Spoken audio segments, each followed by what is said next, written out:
নাকা চেকিং এর সময় পুলিশকে গাড়ির ধাক্কা, নাকা চেকিং এ গাড়ি আটকানোর চেষ্টা পুলিশের, গাড়ি নিয়ে পালাতে গিয়ে পুলিশকে ধাক্কা। রৌনক আমাদের প্রতিনিধি আমাদের সঙ্গে রয়েছে। রৌনক, গাড়িতে একটু জানতে চাইবো যে এই গাড়ি কার এবং গাড়ির চালক যে তার কি পরিচয় জানা গিয়েছে, কেন ধাক্কা মারলো গাড়ি?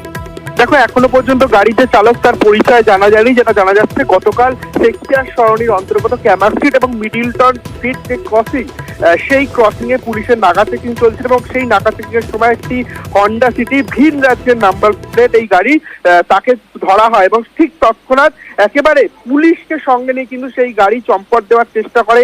ইতিমধ্যেই ঘটনার জেরে কিন্তু 4 জন পুলিশ কর্মী তখন আহত হয়েছিল, তার মধ্যে 3 জনকে এসএসকেএম হাসপাতালে নিয়ে যাওয়া হয়, যদিও বা 2 জনকে তৎক্ষণাৎ ছেড়ে দেওয়া হয় এবং একজন এখনো পর্যন্ত এসএসকেএম হাসপাতালে ভর্তি রয়েছে। এবং যে চালক সহ 2 জনকে আটক করে কলকাতা পুলিশ এবং চালককে ইতিমধ্যে গ্রেফতার করা হয়েছে। যেটা পুলিশের প্রাথমিক অনুমান, মদ্যপ অবস্থায় ছিল এই গাড়ির চালক এবং একেবারে গাড়ির ভেতরে যখন তাদেরকে ধরা হয় নাকা চেকিং চলার সময়, তারা কিন্তু চম্পট দেওয়ার চেষ্টা করে। শুধু পুলিশ নয়, আশেপাশের যারা স্থানীয় মানুষজন দাঁড়িয়ে ছিল তাদেরকেও কিন্তু এই গাড়ি নিয়ে তারা ধাক্কা মারে।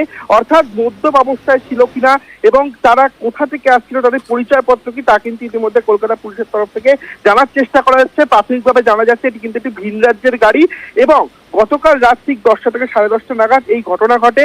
এর জেরে কিন্তু 3 জন পুলিশ কর্মী আহত হয়েছে এবং তাদের তৎক্ষণাৎই হাসপাতালে নিয়ে যাওয়া হয় এবং পুরো বিষয়টি কিন্তু ইতিমধ্যে তদন্তে নেমেছে কলকাতা পুলিশ। চালককে ইতিমধ্যে গ্রেফতার করা হয়েছে। ধন্যবাদ রৌনক।